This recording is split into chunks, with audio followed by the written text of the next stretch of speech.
Je suis né le 27 octobre 1950 à Hinwiller. J'ai fait l'école hôtelière de Strasbourg de 1967 à 1969, qui a débouché sur un brevet de technicien hôtelier. Mon rêve était de partir voyager dans le monde entier, mais pour des raisons familiales, j'ai dû retourner au bercail pour dépanner. Et finalement, je suis resté 20 ans en salle au poste de responsable de salle. En 1989, je passe en cuisine épauler ma maman jusqu'en 1995. En 1998, nous obtenons notre seconde étoile. Et en 2002, j'obtiens ma troisième étoile au Guide Rouge. En 2015, je débute une nouvelle aventure à Bingen-sur-Moder. Je suis Jean-Georges Klein, Villa René Lalique. Bon Jean-Georges, on va cuisiner quoi ensemble?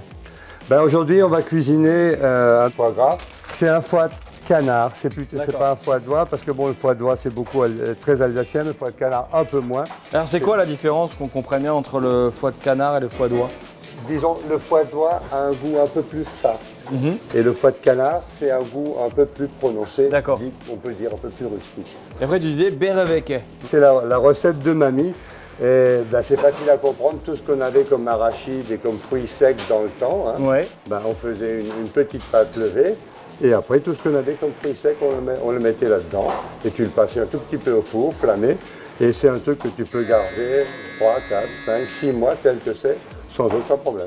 C'est bon, tu mets du foie gras dessus. Et ça va tout seul. Ouais. Voilà. Tu peux mettre de la confiture. J'ai jamais essayé avec de la moutarde, mais ça pourrait se faire. Je pense condiment, hein. Alas.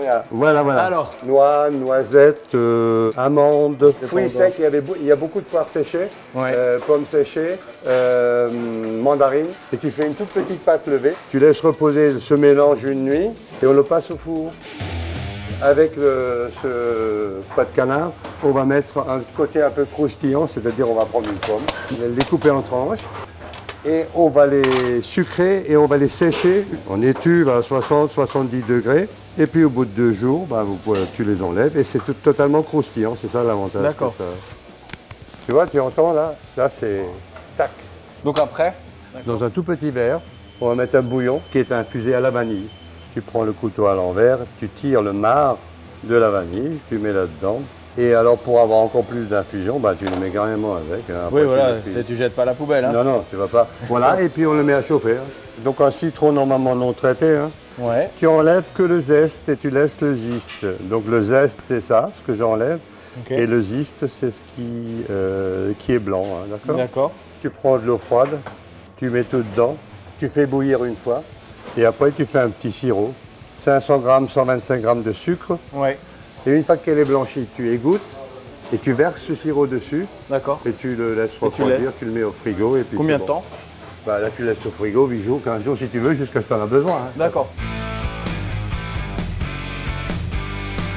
Et après, pour qu'il rende le moins de graisse possible, il faut que le produit soit très froid. Et après, on va le mettre dans la farine et le mettre sur un truc très chaud. Tu me l'as allumé là?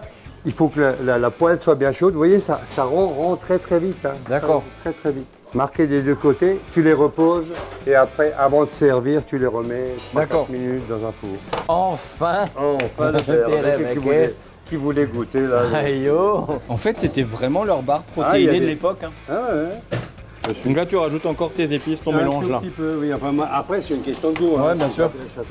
Donc après, on va faire l'épinard. Donc là, l'épinard. Tout juste tomber l'épinard. Hein. Ouais. De l'ail. Ça lui donne un peu de goût. Tu prends un peu de beurre, comme ça.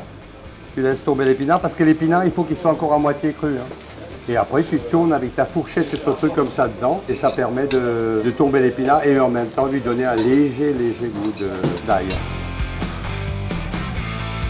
On va rajouter une pointe de banyuls avec ce plat-là. Le banyuls, c'est comme le porto, à peu près. Et tu le fais réduire jusqu'à consistance siropeuse. D'accord. Donc il reste peut-être 4, 5, 6 centilitres. D'accord. Voilà. Et ça donne ceci, vous voyez. Et on va passer au montage. Donc un tout petit point de ce banyuls, là, un petit morceau de notre beurre avec, l'épinard, notre citron qu'on a confit légèrement. La phase finale, c'est pour le foie, poivre gris mignonnette, plus un peu de sel. Après, pour terminer, il ne faut pas oublier notre croustillant. Wow.